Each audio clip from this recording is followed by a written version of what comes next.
We have a special guest today, Coach Ben Wilkins, head coach of the Seton Hill men's basketball team. Our goal for today is to extract as much wisdom, information, and knowledge as possible from Coach Wilkins. He's got a very interesting past and a leadership journey through men's basketball, and has completely turned around a program in a matter of a few years. And our goal today is to gather as much wisdom and information that we can from Coach Wilkins in an effort to help you on your own leadership journey. So, Coach Wilkins, thanks for joining us. If you could, and just give us a little background on yourself, where you came from, a little bit about your journey, and then give us a little information on where you are now. Yeah, no, Eric, I appreciate the opportunity. I'm excited to be here. I'm a small town guy from Western PA. And, I come from an interesting situation, Eric. I had divorced parents for my whole life. And I think I got a diversity of my father being very successful, very positive, huge dreamer, can do anything. And my mother being a little bit more conservative, a little bit more so-called realistic. So I kind of had a different path as far as two different households, really. And when I really reflect, it really has influenced who I am today. And I was lucky to maybe have both. But my father, always was like, I was like, hey, I love sports. He's like, well, you should do something in sports. And, I was like, then I want to coach. And he's like, hey, you should go be a coach, do whatever you want. And my mother was always like, well, you need a plan B. And what if it doesn't work out? And my dad's like, you'll just make it work out.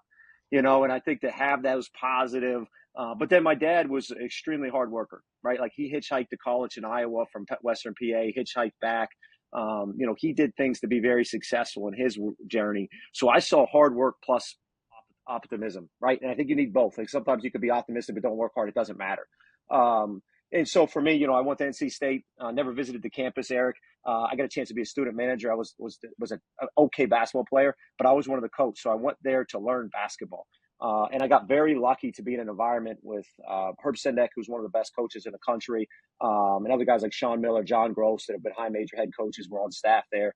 And then from there, Eric, I just kind of got lucky. And I think part of luck is putting yourself out there. I learned that opportunity, and I got a job to be a high school teacher and then a Division II coach. And then, I think opportunity and adversity kind of intertwine. Eric, we talk a lot in our program. In life, there's opportunity and there's adversity. And there's always one or the other. But the cool thing is there's opportunity, there's always adversity within it, and vice versa. And so when I was at NC State as a video coordinator, and I was at the Final Four, and Herb Sendek went from NC State to Arizona State. And so our business, within 48 hours, I had to decide, am I going to leave North Carolina, go to Arizona and go on staff there, or am I going to stay at NC State? And it's a decision that pivoted probably the rest of my life, as I decided to stay at NC State, get on with a different staff. And I talk about that adversity. The adversity was, hey, I got to move, new staff, new people. But a new staff came in, they kept me on as video coordinator, and a guy named Pete Strickland became close with, and he knew a guy at William & Mary named Tony Shaver, and got me on there. And then I got a chance to be a Division I or Division I assistant, which is hard to get. But I think life, don't always just look at it and say, man, there's adversity. There's always opportunity within that, right? And then when there's opportunity, understand there's going to be challenges with that. And I navigated my way from William & Mary to Mount St. Mary's. And then the coolest thing, Eric, is I got a chance to be at Army West Point for 6 years. And being in that environment and seeing elite leaders, how they operate, how they carry themselves.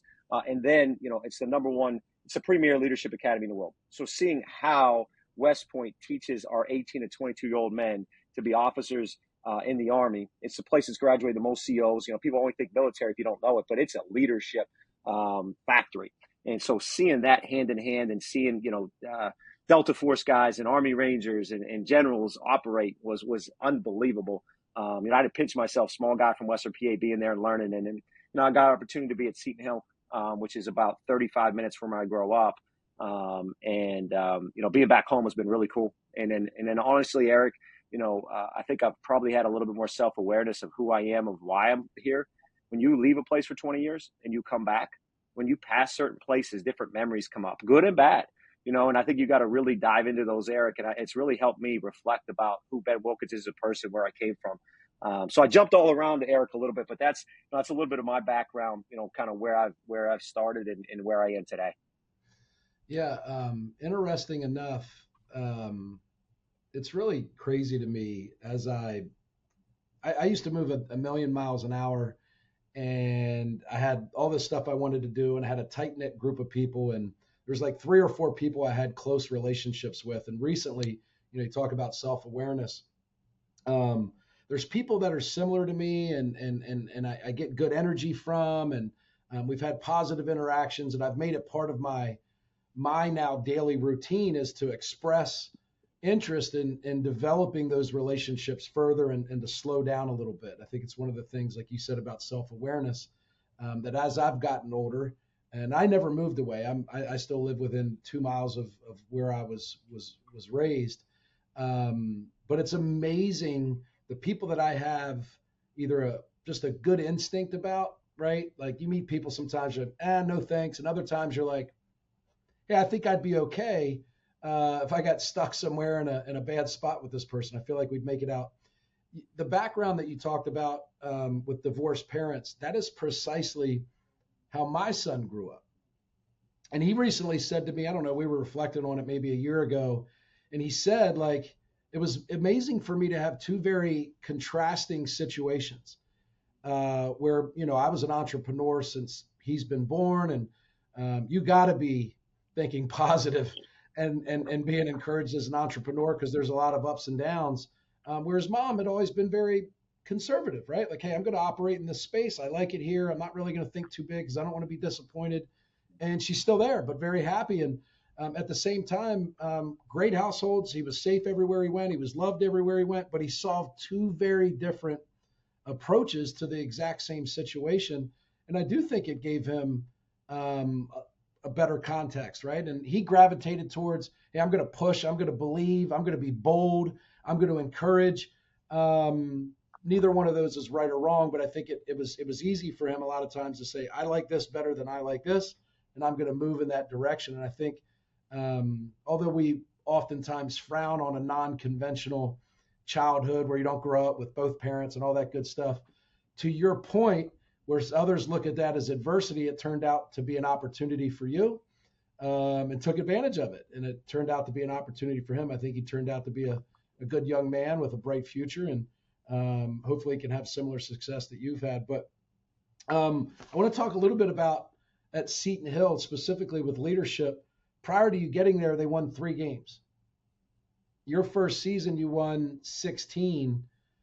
I mean, people go to me, well, how's that happen? It's players or this or competition. I'm like, no, it's leadership. Uh, Talk a little bit about that. What's it like taking over a 3-13 team, a 3-13 culture, a 3-13 work ethic? And what has to happen at the leadership level for you to turn that around in such a short period of time?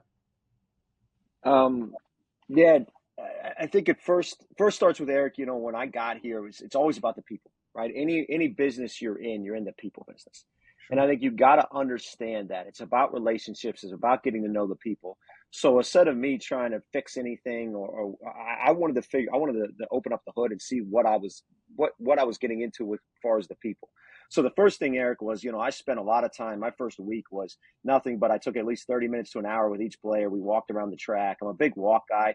I think as a leader, Steve Jobs talks a lot about this. Is as a leader, if you're sitting down in a conference room or face to face, there's still a leadership and somebody a little bit underneath them. And sometimes people are a little bit more jaded in what to say. When you walk side by side, you're looking straight ahead, and it's like we're together. So just a little tip for people leading. I think walking is a great way to get more information out of people. So I took a walk with everybody and got to learn. And I listened, Eric. I didn't talk. I wasn't talking about what we're going to do and this and that. I ask questions similar to what you're doing here, right? I love this format. Is like, hey, let's dive into an area and whatever you want, we'll just tackle it a little bit more. And I Mhm. went an open minded to these conversations, just follow up questions, and I wanted to know what made each individual click, and then what didn't work before. Like, what were the problems that we got to solve? Let them tell me instead of me thinking I know the answers. Um, and then what we did is, we went to work right away, and I realized that there was way too much control with the previous regime. The players didn't have enough chance to be themselves, and basically letting them be themselves but teaching them about what a winner does, what a team does. And so for us, it started, you got to do the work before you get into a battle, right, Eric? And so for us, our battles are games.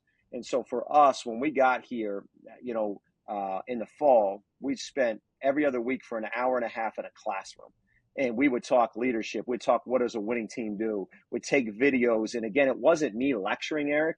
It was, hey, let's watch this. There's a great Phil Epstein, who was GM of the Cubs and the Red Sox, has a great commencement speech at Yale, and he talked about what their Game 7 with the Cubs, and they win the World Series and what happened.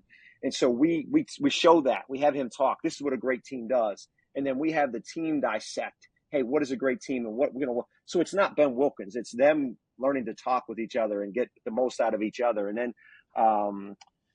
And then just, day by day, getting a little bit better, Eric, and I think sometimes you can, when you have a big task, you took over a team that won 3 games, you now, feel like, you got to win, right? So many, like, let's celebrate the small wins. And so celebrating the small wins and then the other thing, Eric, I'd say I took over a really good group. You talked earlier about leadership. They just didn't have a leader.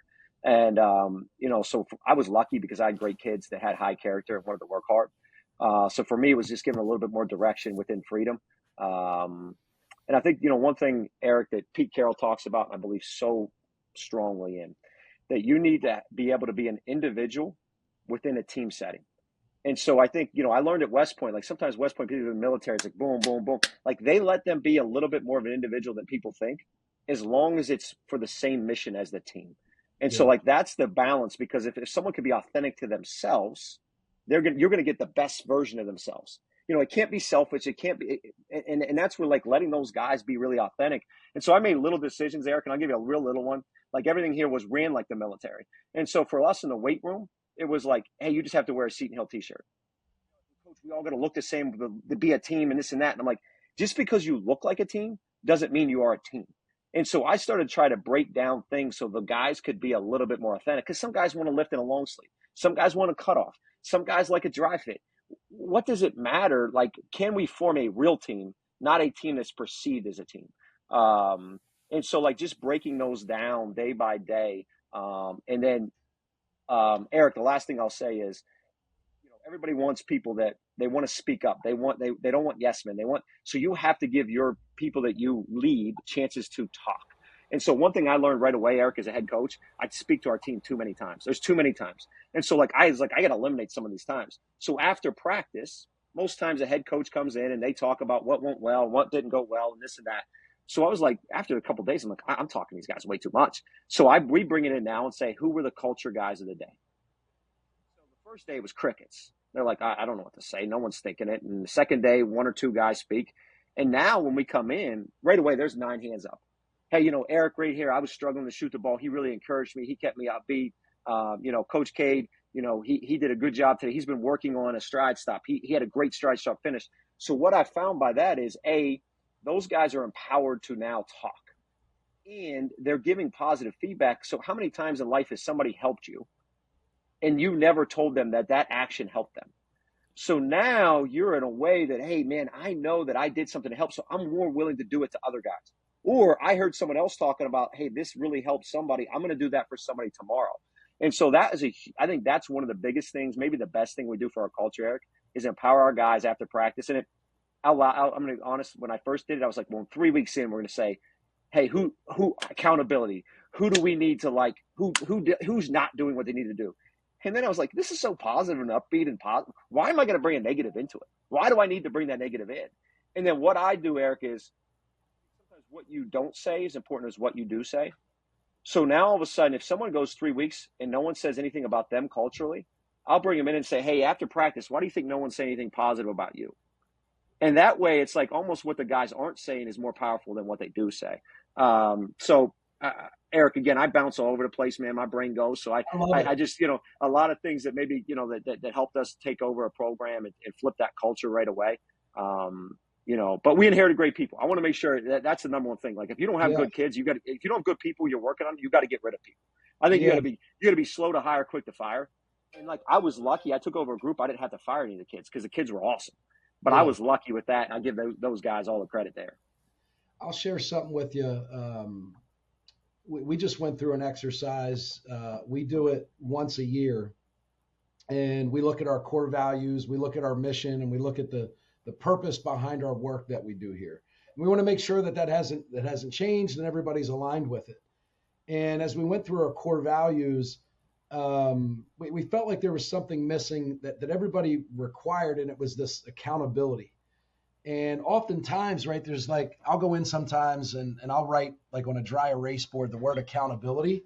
And some of these speaking engagements or, business conferences I'll go to, there's 50 people there. And I won't say a word, and I'll say, hey, there's a word up on the board. I want you to write down the first 3 or 4 emotions that come to mind when you see this word. And it's generally like 50% negative and 50% encouraging, right? It's required, it's hard work, it's integrity, it's all this stuff. But the majority of people have a negative perception of being held accountable and holding others accountable. But yet we know we need it. So the one thing we did in our most recent meeting is we changed the language around it. And the question that my coach asked me was, you have kids? Yeah, I have kids. He goes, if they mess up or do something, you hold them accountable? Yeah, absolutely. And everybody's answer was, when he asked why, was because I love them.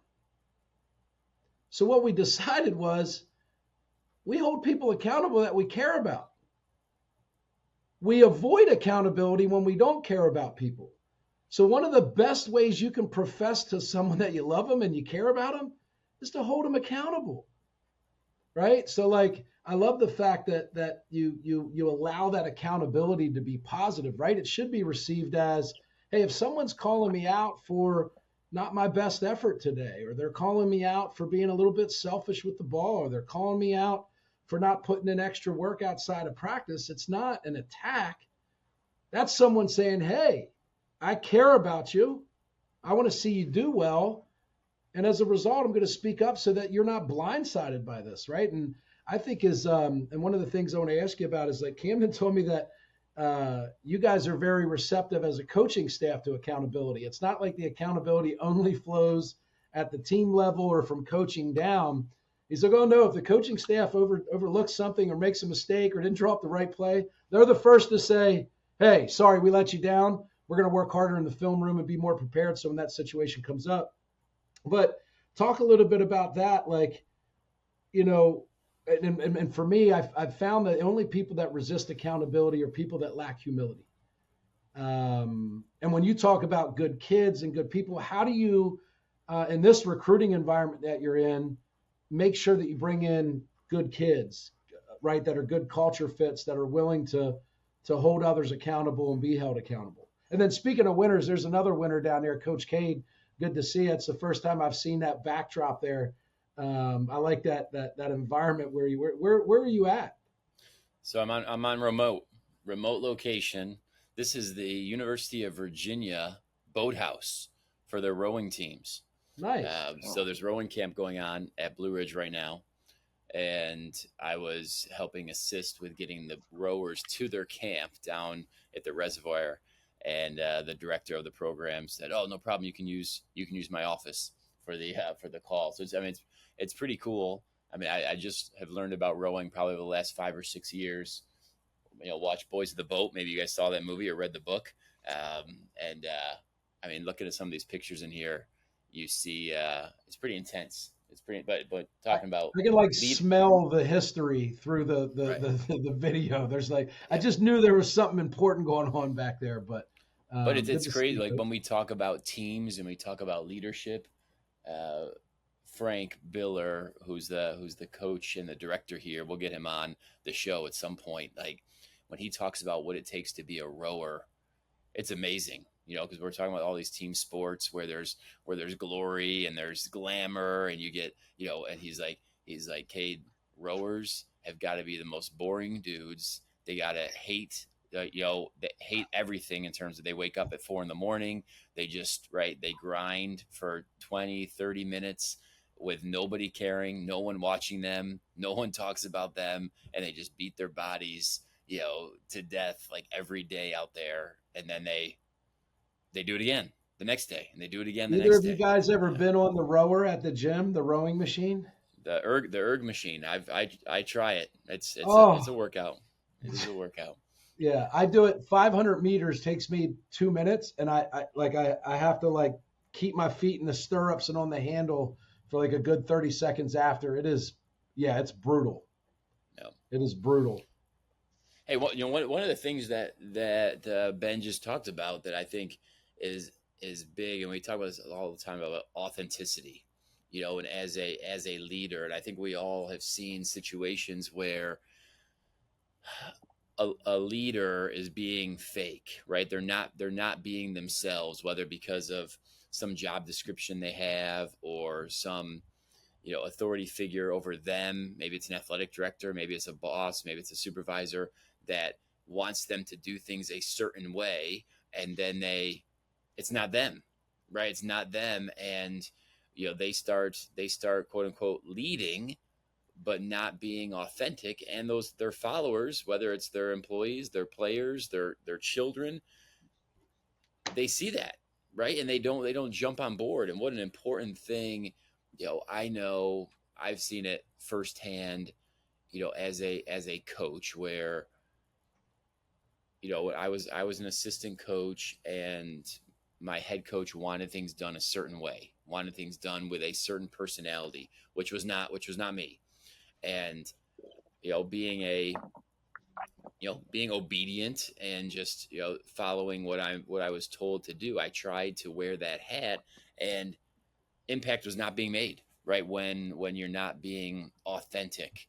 And then you see the flip side when people are their authentic selves and they're within their own personality, the different type of impact, right, that can be made. I think it's so crucial when we're trying to train up leaders, right? Whether it's our kids, our players, what have you, is they've got to be true to themselves, right? And then because God has given us all abilities as leaders, but we've got to have our true self has to come out. I think that's so crucial when we're going through things and we're trying to rear, right, the next generation. I thought it was a great point. Yeah, Ben, when you were talking about these walks that you have, I do those. They're called. There's actually a book that I read. It's called a Gemba walk, and Okay. it was developed in manufacturing. And what happened was they found that like management leadership often operates at a literally sometimes they're at an elevated level. If you think about like a factory or a warehouse or a basketball or a football field, oftentimes they sit up on this field, right? And they have this very broad view and they can see a lot of what's going on. But the Gemba walk is you have to get out and you have to connect with the players or the team members and the employees to get a really good feeling for what's happening at the ground level, what's happening at the where the real action happens, right? And so I started doing these walks, and as recent as and this was last week, I'm walking with one of my other leaders in the organization. We're walking like 2 miles, and there's a lot of hills, so we're like 40 minutes in. And like the last 10 minutes, he says to me, "Hey, can you help me with something?" Yeah, of course. And he says, I'm just really struggling with what to do. We have this really big meeting on Monday, Tuesday, and I've had this family vacation scheduled for over a year. And I want to be at the meeting. My wife's giving me a little bit of resistance. If I don't leave Sunday when they leave, I just don't know what to do. So the bottom line was we talked through it. What I discovered was his wife's only real problem was, hey, that's 2 days of our time together as a family that we won't get back. And his only problem was his wife was missing was giving him, right? He had no problem giving up 2 days, but he didn't want to upset his wife. So what I did was I said, hey, I'll give you 3 more days of vacation and I'll make sure you get a decent spot at the beach before the summer's out. He's like, oh my God, that would be amazing. And he went and he talked to his wife. She was thrilled. And I gave him $180 to fly down to Myrtle Beach from our airport. Problem solved, right? But my point is like he was carrying that as a burden. He was going to decide one way or the other. He was going to stay at the meeting, and now he's got resistance at home, which eventually is going to flow back to work, right? These people always try and separate the person from the player. They are the same. If you don't invest in the whole person, it's gonna show up on the court or in the office or on the field. So I think those walks are great. And I don't know about you, but a lot of where I grew up, I'm 48 and I grew up like in business, in the car business.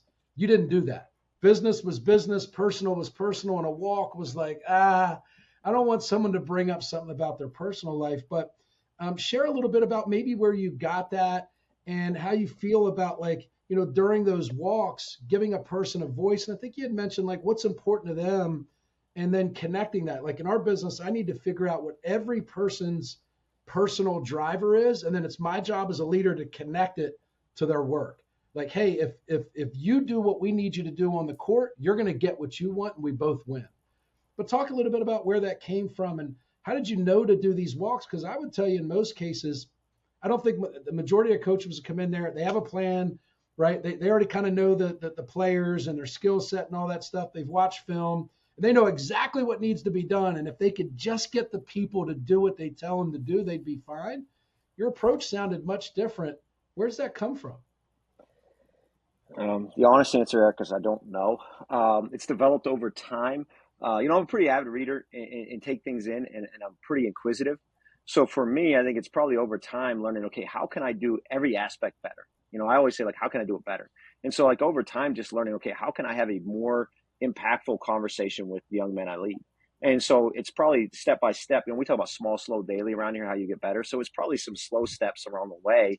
But even, a couple tricks I've learned is like when someone comes in, like the worst thing we want to, in America, when we say, how you doing? Some response, you don't even listen, right? And that person says something like, overseas, it actually matters. So one great tip I learned is like, I'll say, hey, Eric, how you doing? And you'll say, I'm doing okay. And then I'll stop for a second and I'll say, well, no, how are you actually doing? Tell me how you're really doing. And then I'll pause. And like that second one says, oh, coach like cares. Like he wants to know. And it's amazing how many times like, coach, I'm a little tired. And all of a sudden you get the real answer of like where they at, but just to follow up, like, I actually care how you're doing. Tell me that. And then I like to start my meetings on like, hey, what keeps you up at night? Like what's on your mind that you want to talk about? And so instead of me going into any kind of conversation, because as a leader, we sometimes think we have the answers to everything, but we might be solving the wrong problem. Right. And your point about like that's a great story. I love that story with the person with vacation is like, he was scared to tell you, but you gave him an avenue to talk. So for me, it's opening up that avenue of what is actually on their mind, because it doesn't matter what I want to talk about for most parts, right? There's certain situations, we're talking a vast majority of time, that it's important what they want to talk about. And then I'm comfortable of, hey, let them go where they want to go. And it's even after a game, Eric, instead of coming in and saying, hey, you got to rebound better, you got to play hard, you got to do this. It's like, hey, how did you play? 90% of the time, they're dead on. They tell me exactly what I would have told them. And now that I know we're on the same page, let's instead of trying to like put blame or put stuff that we both know is already there, let's spend 90% of the time of how do we fix it? How do we move forward? How do we proceed? So how did I learn it? I think it's just being inquisitive. And then when you talk, I actually had one thing that was, I had an active listening class in NC State, Eric. Now you think about this. It's been a long time ago. And I learned a lot about listening, and I learned a lot about follow-up questions. And the other thing is like when somebody, if somebody's talking, if you pause, it gives them permission to keep talking. So we in the world, like there's like 3-second pause that you need. And we come in 1 second later and interrupt people right away. So when you pause and just count to 3 before you ever talk, that's giving permission for that person to keep talking. And then sometimes in like, hey, and tell me more about that. Have follow-up questions. And then I think I have enough tools in my toolbox because of my avid listening and learning to be able to help people whatever way that conversation goes. And I think it comes back to being comfortable in, hey, you got to do the work. It comes back to like, I spent a lot of time in learning how the people work. Like I study the brain, I study people, and then being able to apply tools to help people whatever they navigate on life as best I can. Right. In my part, there's times I probably give horrible advice. And then one thing I like is in Michael Gervais, who was the psychologist for the Seahawks, great podcast.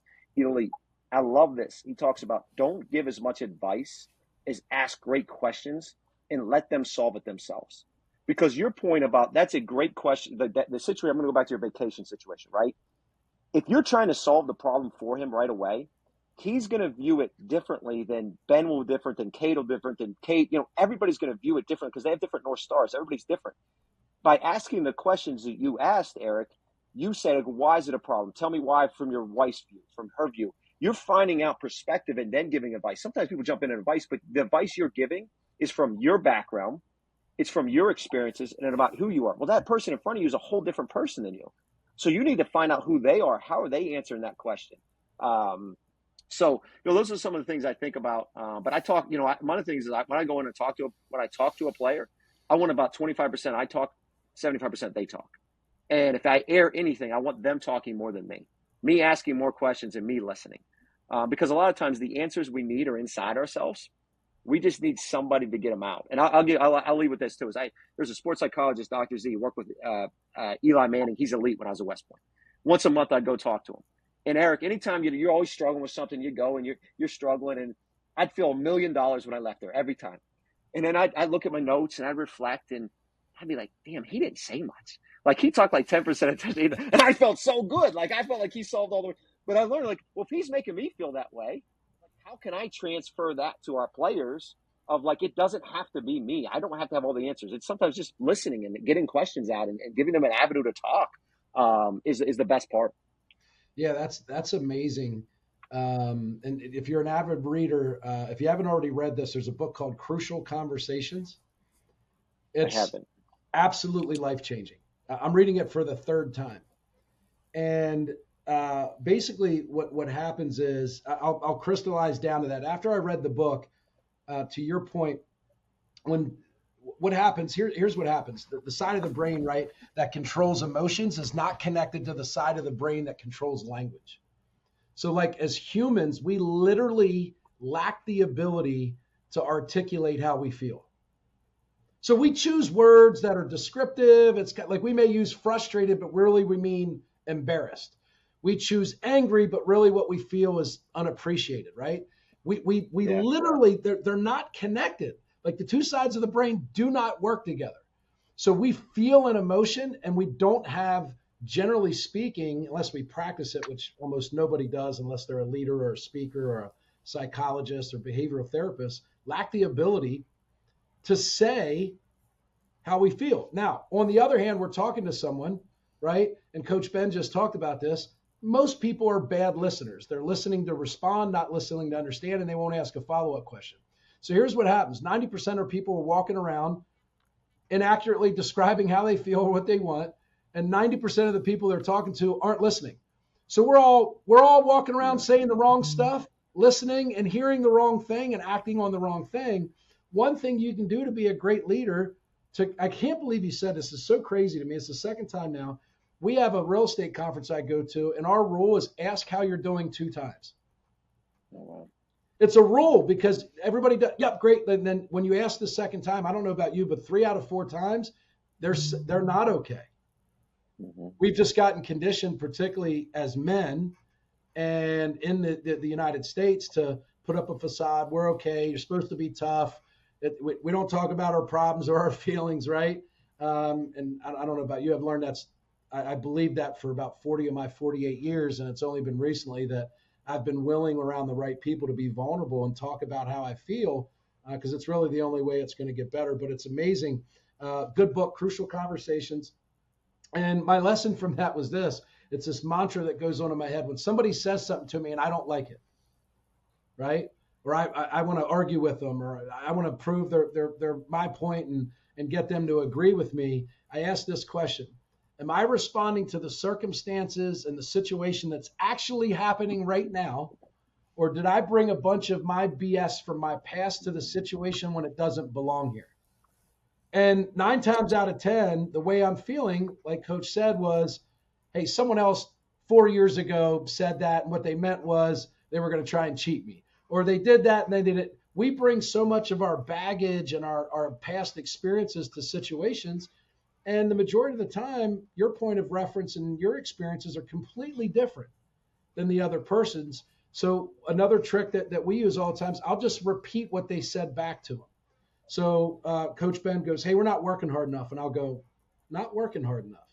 And you say it in a tone of curiosity, and it forces that person to go, yeah, I just think in the second half, there was 2 or 3 plays in a row there where we didn't give enough effort. Oh, okay. Well, now I have a better what would you have liked to seen differently there? Well, so-and-so should have done this or whatever, but that means way different then we're lazy or we didn't work hard enough. Right now, I got clarity about what it is. So I appreciate the fact that you say that. The 75-25 rule is also a rule in sales.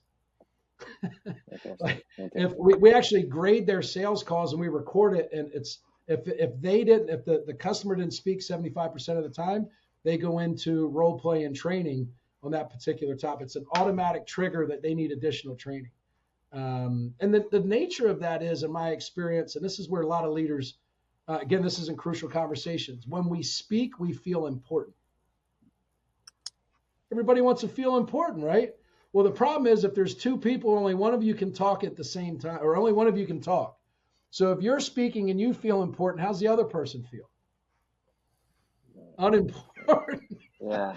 Right. Yeah. And as leaders, it's not our job for us to feel important, which is the toughest part about this. I don't think enough people talk about leadership. It is a dark place. You literally have to, if you've ever read or followed Jocko Willink, right? He's a military guy, Navy SEAL commander. He says, or my interpretation of his Extreme Leadership, Extreme Ownership book is take the credit for nothing and the blame for everything. Where's the valor in that, right? Where's the glory in that? There is none. It's watching everybody else celebrate. So it's not, man, true leadership is reserved for an elite class of people. Like you literally have to sometimes work twice as hard and never get the credit. It requires an amazing amount of humility, but Crucial Conversations. And then the last question I have for you ever read the book Multipliers? I have not.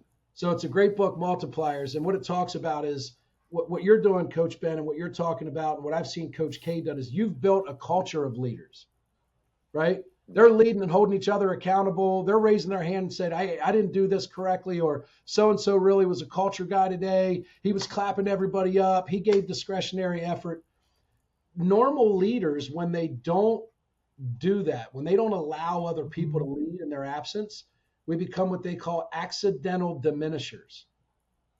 We intend to multiply people, but when we force our opinion and we become important and we have to own all the great ideas, we diminish the leadership abilities of the people that we work with, right?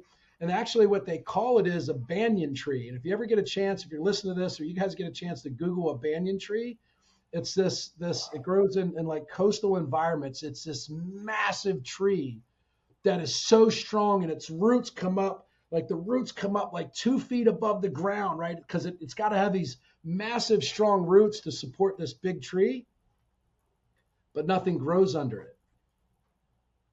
it. It controls the soil and dominates the ground under it, that literally nothing grows. It's barren dirt.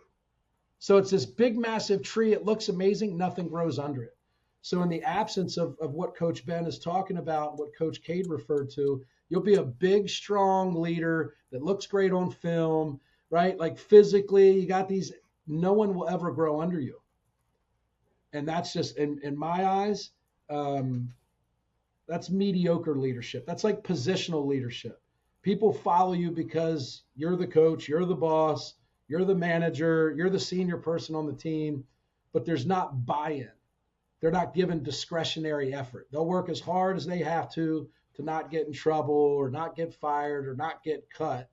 But that's not championship caliber, right? So anyway, 2 good books there, by the way. Multipliers by Liz Wiseman and Crucial Conversations for anybody that's on a team or desires to be a leader. Eric, if you don't mind, two quick stories on that, if you don't mind. Love it. Jocko spoke at West Point and was awesome. He was with Corps of Cadets. The biggest thing I took from the talk is one of the cadets asked a question at the end. And, it's Jocko, so it's intimidating. I don't care who you are, in front of your peers. And no one could hear him, right? He did speak up. And instead of Jocko, like, being hard, I'm going to scream and yell at this kid, he goes, "Hey, sorry, man. I've been in tours. I got bad ears. I'm 45 years old. I really can't hear. It's on me. Can you repeat that and speak a little bit louder so I can hear?" So he was empathy of that kid, knowing that, like, this kid's uncomfortable as peers. And then when the kid asked the question, Jocko said, "Hey man, that's a great question. I know it takes a lot of courage to ask in front of your peers." And so then he gave that guy a confidence. So like, I was just like, that's what I learned most is like, that's who Jocko was. He was enough to know right away that what is that? That kid's not talking up because he's scared. Let me defuse that for that kid. And then let me tell him, hey, I'm going to encourage him. You had courage to speak that question. So he helped that kid. Instead of tearing that kid down when he could have, he lifted him up. And I don't remember anything else of the talk, Eric, but I remember how he treated that young man in that situation. I guarantee that kid will never forget that the rest of his life. And Jocko did something a positive, could have been a negative. And then you talk about leadership. You know, we talk a lot in our program. We don't have captains. We say everybody's a leader. We develop leadership as the ability to influence a group of people to a common goal. So when you think about influence, everybody has that ability to influence.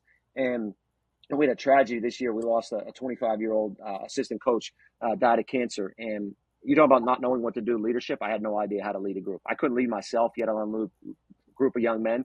And when we gave the news, you know, we gave it and we didn't know we were going to practice, not practice, you know, come back. And, you know, I said, you guys take some time, figure out what you guys want to do. And one of our older seniors, not a captain, Keener come up and said, Coach, you know, we want to come back. We want to practice later tonight. You've taught us that we have 24 leaders in that locker room. But we're worried about you and Coach Stokes. You guys go home. You Terry by yourself. We can run the team. We can run, lead. And for me, that was the best moment I've had coaching because to your point is when I needed help, those guys were comfortable stepping up and helping.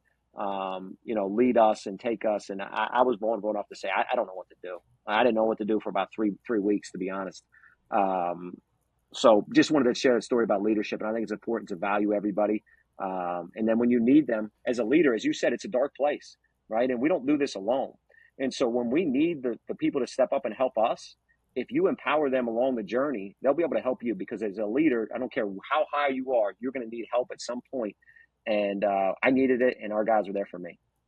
So it's a difference between, right, being a good leader because you're trying to win a game and win a championship versus being a leader that is influencing other leaders, right, other people. So when Eric, you talked about the banyan tree, right, and that massive tree that is great and everybody looks at it, but nothing is growing underneath it, right? So by us being that leader that might win a game or games, but are you developing those next leaders that could be in a situation like Ben just said, where, you know, tragedy hits and now you have these leaders that have been grown that now are able to step forward and help the current team. But then even, right, another step further, right, we were trying to develop these leaders that are now going to go into the community. They might be a coach, they're going to be a husband, they're going to be a father. And are they growing, right, to be leaders, right? And I think that's when somebody asks that question, why do I coach, or why do I lead, or why, you know, and some might say, oh, I do it to win a championship, or I do it to you know, to make the Hall of Fame, or to do this. That's a different type of leader that's thinking, you know, along a certain path than, oh, I lead because I'm trying to develop the future leaders, right, that are going to be changing this community, this world, this program, you know, their families for generations to come. I just think that's so important. And a great story by Ben on all those leaders were being developed. And when, right, an opportunity presented itself, they were ready to step up and make things happen immediately, which I think is pretty impressive. Yeah, there was. I have a coach. You know, it's funny. Do either of you guys have a coach? Do you have someone that coaches you? Go get one. Listen, I got to a point, and I'll give you two pieces of humble advice. Why? When we talk about accountability, generally when we reach a point in our career, right, where you're the head coach, I'm the CEO. Accountability generally goes away, right? There's not an elevated level of accountability. And that's a very dangerous place to be. Like, we literally have the authority and the ability to run around acting a fool in some capacity of our life. We're not working hard enough. We're not developing our leadership skills. Everybody needs a coach. Go get one. It could be a mentor. It could be someone that you Zoom call with once a week. I don't care what part you are in your career. There's someone that has done or is currently doing whatever's next. Go get that person and have them coach you. So my coach, I have like four. every aspect of my life that I want to be and show up in a big way, I go get a coach. And my business coach was here this last week, and he said, leadership is only really required when the future is unclear. Everything else is management, right? We're managing a game. We kind of understand what's happening. Real leadership is required when the future is unclear. And I think that's what Coach Ben experienced with the unfortunate passing of one of their coaches, right? He didn't know what to do, right? And it turns out the leadership came from the group. Hey, here's the best way for us to approach this. We need you guys to take a little bit of time away. We'll take care of managing practices, right, workouts, things of that sort. So just two things I wanted to point out, right? There's like leadership really is needed in times where and it's up to us to basically give them clarity around the future, because if they don't, right, people will act in fear. If they don't know what the future holds, generally people act in fear and not in faith. We want faith-based effort. Like, I believe if I dive on the floor, and you'll see this if you watch a Seton Hill game, there's like 9 dudes in red that rush to help you up. Right or wrong, Coach Ben? Like, if that's correct. Yeah, it doesn't, right? And the other thing, I'll give you a quick story about what I witnessed from culture at Seton Hill and how quickly Coach Ben changed that. My son goes there; he plays for Coach Ben, and I watched him at a workout right before he had committed to go there. Missed like 5 or 6 threes in a row. He's a bit of a shooter, right? So, and I watched his shoulders come in. I watched his head start to drop, and I was sitting far enough away I couldn't hear what was going on. 2 minutes later, he makes like 12 or 13 in a row. And on the drive home, I asked him, hey, how about the workout? Like, I saw you got off to a tough start there. What happened? He changed it around. He goes, I couldn't help but stay confident. He goes, I missed like 7 in a row, but everybody kept cheering for me. Way to take the shot. That's a good shot. Way to go. He goes, I could not, I physically could not lose my confidence because of the encouragement. And if you think about that, you know, Coach Ben, you said the other day, celebrate the small wins. I think one of the things that coaches and teachers and leaders don't talk about enough is momentum, right? It's like, if you're down 6 and you just went on a 10-0 run, who has the momentum? You. You're down 6.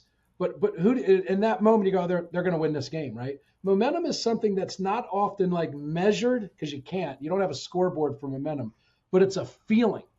And one of the ways you can encourage or win the momentum game is to constantly be cheering and celebrating small wins, right? And I've seen that with both of these coaches in their programs, is that, you know, small wins can be it's literally anything. Encouraging the small wins as a leader is super important because it builds momentum, and momentum leads to different results, and different results leads to winning, or at least competing at a different level. Speaking, you know, one of the things you talked about, and I think is important, is obviously in college basketball right now and recruiting, the transfer portal is a really big deal. Talk a little bit about like your philosophy and how you handle and manage the transfer portal as a competitive college basketball coach. I think for us, we talk about being uncommon. So I got in the business to help mentor 18 to 22-year-old guys that, as we said, to help become leaders, as Kate said, to help impact their life positively. And so for me, I've kept that as a North Star. So it's not winning a championship. And so for us, we have yet to take a transfer in 3 classes. We're taking all high school kids. And I like to zig when everybody zags too. I think a couple things are important. One is your culture. Is if you're always bringing kids on top of other kids that have developed as 18, 19-year-old kids, and all of a sudden a 21-year-old comes into the same position, it doesn't have trust. I believe it just doesn't have trust. Now, the other is true is if a 21-year-old gets beat out by a freshman, hey, that's on them, right? And so for us, we've navigated through high school kids because I want to help develop these as young men. And I've seen there's nothing better than coaching a kid for 4 years and seeing him develop as a person. Like, that's such a special thing as a coach that we get to do. And I think you're shortchanging yourself if that's why you got into the business. And then I also think that, you know, you build a foundation. There's corporate knowledge. So we talk about this leadership, and I love momentum that you talked about, Eric. Now our older guys teach the younger guys our culture, how we do things. There's another leadership opportunity. But if you bring a bunch of transfers in, everybody's starting at square one and no one knows what's going on. So no one else can effectively lead as much as somebody that's been in our program for 3 or 4 years. So for us, we've just stayed high school route, and we're very, very, very selective in who we take.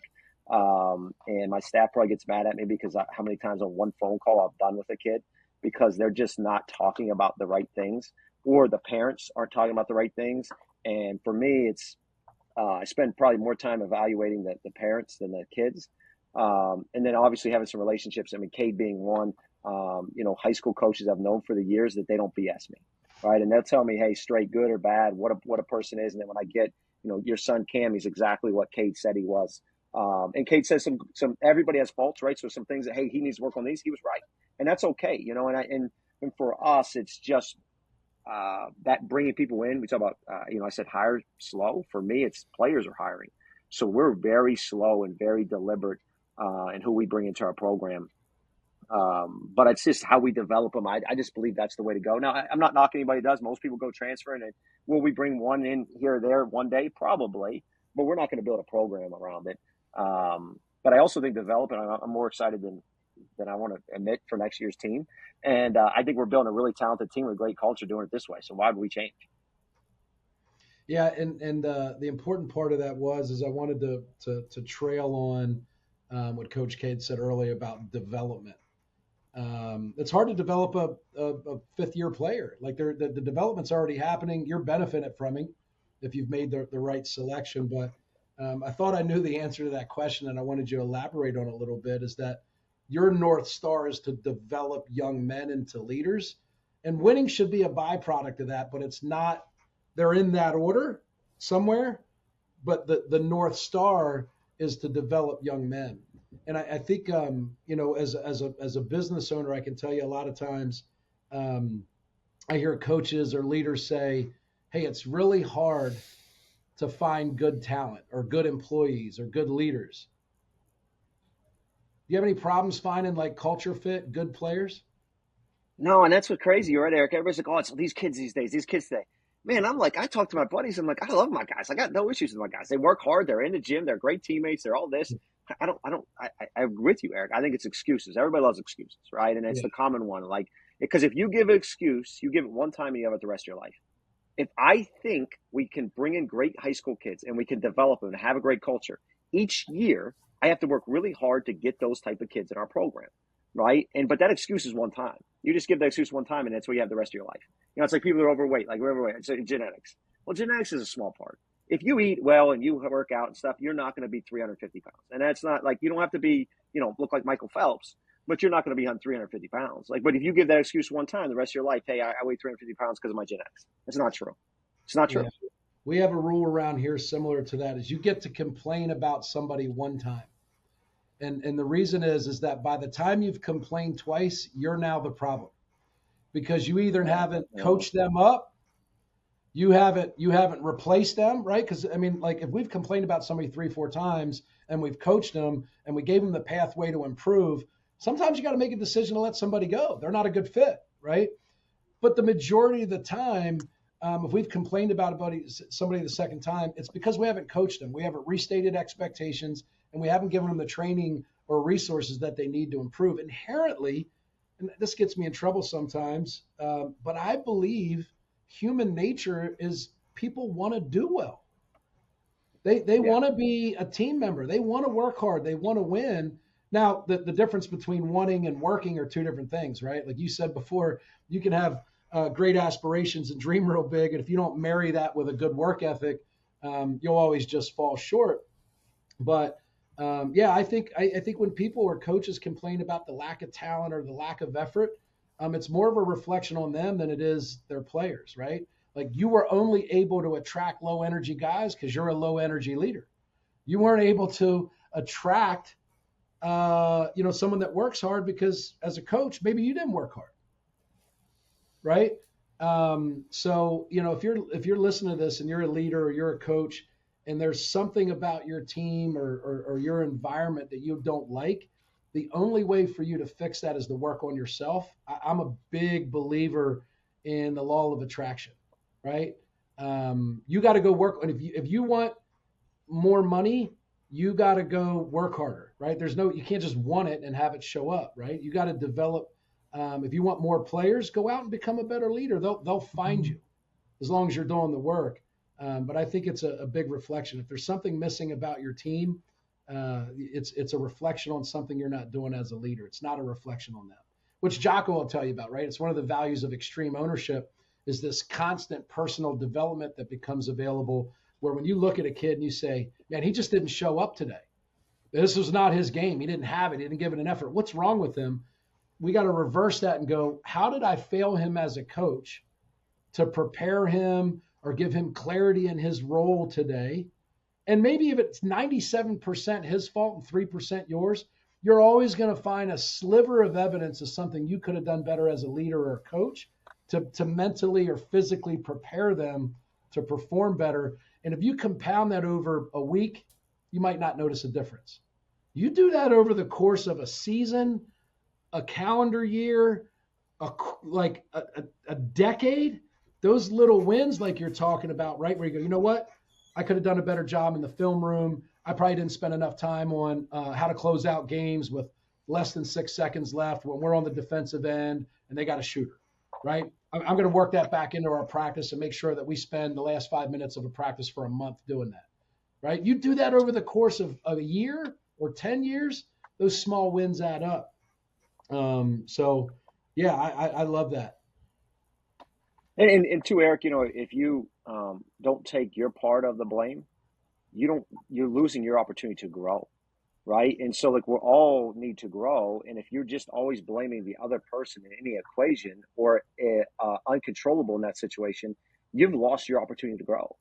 And like that's part of the equation too. Like if you even selfishly, hey, you want to become the best version of yourself, take ownership right away because then you can grow. But if you're always blaming the players or somebody else, you're not growing yourself and you'll make the same mistakes over and over again. So part of it is your growth. Yeah, I agree. So as we wrap up here, close us out a little bit with one piece of leadership advice that you could give to somebody. And then I'll tell you the second piece, but close us out here with one piece of leadership advice that you could give someone.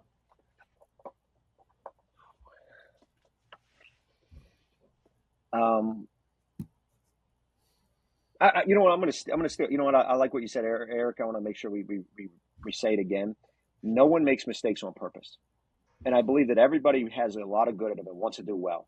So when you go in, just have a little bit of empathy with a person, understand they tried to do their best, and maybe how can I help them get to where I want to go to instead of just blaming them right away. And having that human nature to believe in people. I believe in people first, and then when they fail, be there, support them, and help them grow. I would go there. I love that. Second thing is you let the cat out of the bag a little bit about your excitement for the season. Give us a little bit of insight without giving away any secrets, but what's got you so excited about the upcoming season? I'm going back and reflecting on our offense. I've watched the last 8 games against the 8 best teams on offense and just seeing the guys we got back and conceptually. So that's got me excited just seeing, the talent we have left. I just think that, this is going to be year 3. So now we have a lot of guys that we recruited that developed within our program. And I just think that we're going to match our culture with a ton of talent. And last year, I think too, I like when you talk about time. I think, Tony Robbins, I love this, is one of my favorite quotes. People underestimate what we can do in a year, or overestimate what we can do in a year, underestimate what we can do in a decade. And you just look at Joe Mazzillo, he won the Celtics head coaching job. He was a Division II head coach at West Virginia Wesleyan 10 years ago. He was an assistant at the D League. He just won an NBA championship 10 years from now. And so for us, like that 3-year window, Eric, is like, I think, we went from the first year winning 16 games, but the reality is when we played the best teams, they just drilled us. Last year, we played 8 ranked teams. We won, unfortunately, 0-8, but we were close to winning every game with 2.5 minutes left. And now I'm like, okay, now the next step is let's win those close games. And so I'm excited with the talent plus the culture, and just it takes time. And I think you can't cheat time in hard work. And we're at the point where I just think we have everything in place, Eric. Like Be truth, I think we can be really special. Like, I think we can. The cool thing about Division II, I think we can. I honestly, I'm going to sound crazy. I think we can win the whole thing next year. I think we can win a national championship. Like, I think we can be that good. But I'm okay saying on the record because I think we're really talented and we got great kids. So I'll be around. I'll be there. I'll either be in person or tuned in live. If you had to boil down, Camden talks all the time about how detailed you are.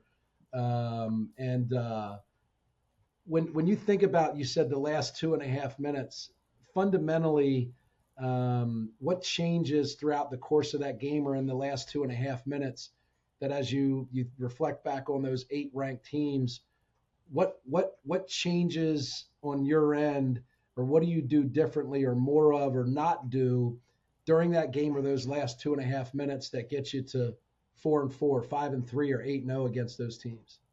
Yeah. And Eric, we talk about being accountable. And the first thing is, like, I stunk at those games last year.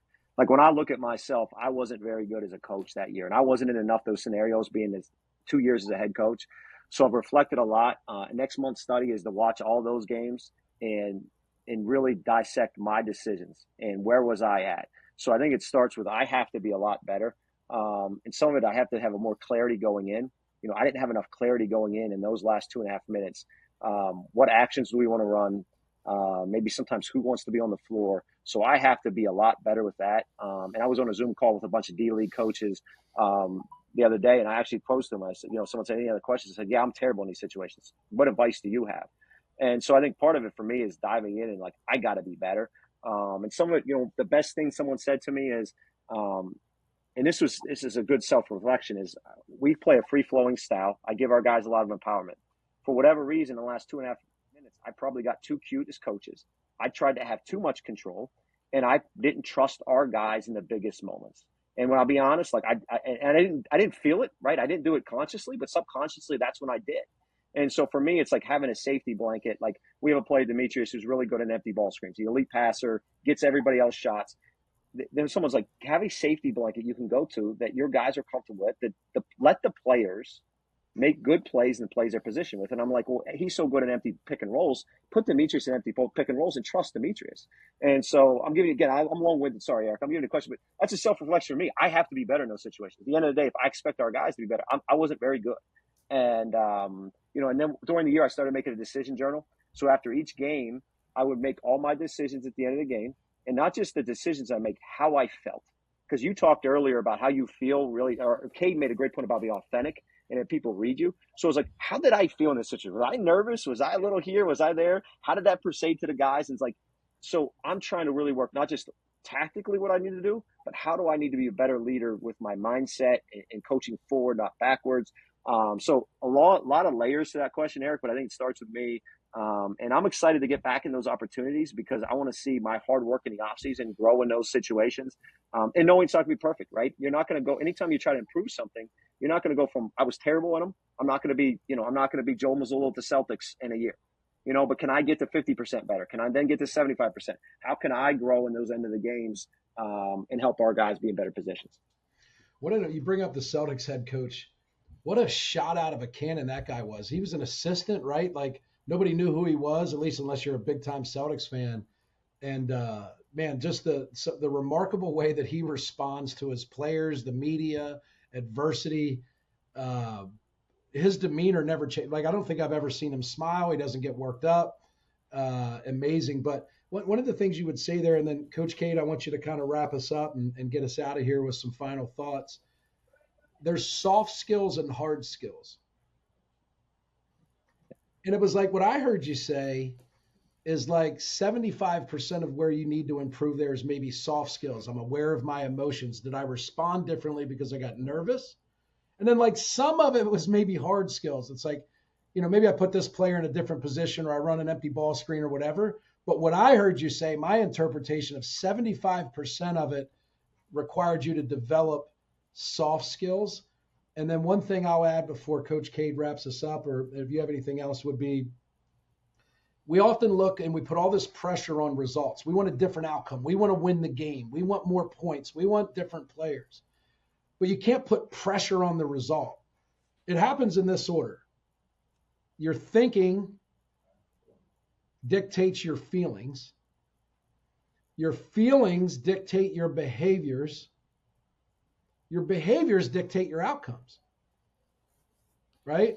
So if you want different outcomes, you have to change the way you think about the situation or the person or the play or the opportunity, the adversity, right? The way that you think about the situation will change the way that you feel about it, right? Like in that situation, tight ball game, ranked team, if I'm thinking, hey, don't mess up. I hope I don't make a mistake, right? You're thinking in a negative way. Instead, it may sound like this is an amazing opportunity. I was on a 3-win team 3 years ago. Now I'm playing a nationally ranked team in, I don't know, one of the, if not most competitive divisions or conferences in Division II basketball with a bunch of people watching. This is freaking awesome, right? Then you feel excited, right? And then you behave differently. You behave like an excited person that's thankful for the opportunity, not a nervous person that's hoping they don't mess up.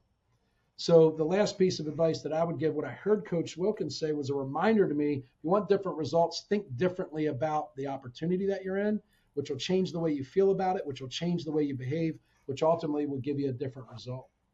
So thanks so much for sharing. I'm glad I had us a question. Honestly, that might have been my favorite part of the show was how you boiled it down to how you show up in big games and the way that you've processed it. My favorite part was I stink. I got to get better in those situations, right? Talk about accountability. That was a great example. So, Coach Cade, I think you just came out of the Virginia Live period, which is like a pretty awesome part of the season for you.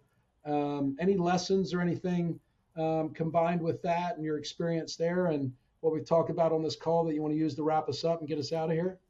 Hey, we're right in that, right? These 2 weekends in a row, right, where the Division I, Division II, Division III college coaches can watch these prospects play with their high school teams, right? Which is sometimes a better situation than with their AU teams. Sometimes is not as good of a situation as they have with their AU teams, right? But the NCAA wanted to put that out there for these players, and and so I get to spend a lot of time with my guys, right, over these 2 weeks, which is always special because as you're starting to try to put your pieces together for the following year, and you bring new guys in, they get to start to get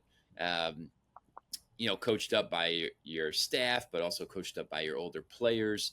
It's always a lot of fun, and so we're 1 week in. With tomorrow starts the second weekend of it, and I always look forward right to this time with them. But when I think about that and what Ben was talking about today, it comes back to how people always say it's not about the X's and the O's, but the Jimmys and the Joes, right? And it's the people, right? It's the people and what's going on. And to hear, Ben and I know Eric, you always talk a lot about what's going on right between the ears and how are people handling everything that's coming at them, right? As employees, as athletes. And I really appreciate how Ben has, whether it's from the people he's worked for and worked with, or just his excitement about learning and growing and understanding what people are thinking. I mean, it's huge. It is huge as leaders to know what is going on in the heads of those who are following us. And I think it's great, like, for us to look in the mirror and be better. And again, it's not necessarily all about being better at developing those physical skills of a player, but how are we helping them develop mentally? How are we helping them develop emotionally? And that's what takes things to another level. And when you're trying to build a championship team, a championship family, a championship business, right, it's those players and those people being developed in a way that they're now going to become leaders themselves in their own situations. I appreciate Ben, your insight and just how you go about your day and how you go about your team and how you develop them and how you look for the certain types of kids to join your program, ones that are going to be moldable, that with what you're trying to do and how you're trying to help them grow, you want those types, right? Those types of kids and those types of families, which I think is a great point as coaches are ourselves, that to make sure that the players and their families understand, right, the importance of that. But thank you for your time. This was great.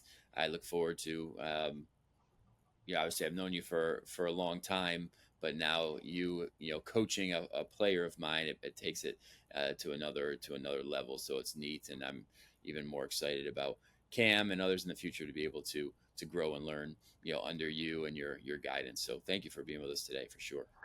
Coach Wilkins, Kenny and Cam are working out together this weekend. Oh, that's awesome. He's only like 40 minutes away, and I think he's going to the beach with us. So it'll be an opportunity for them to get in the gym, work out a little bit.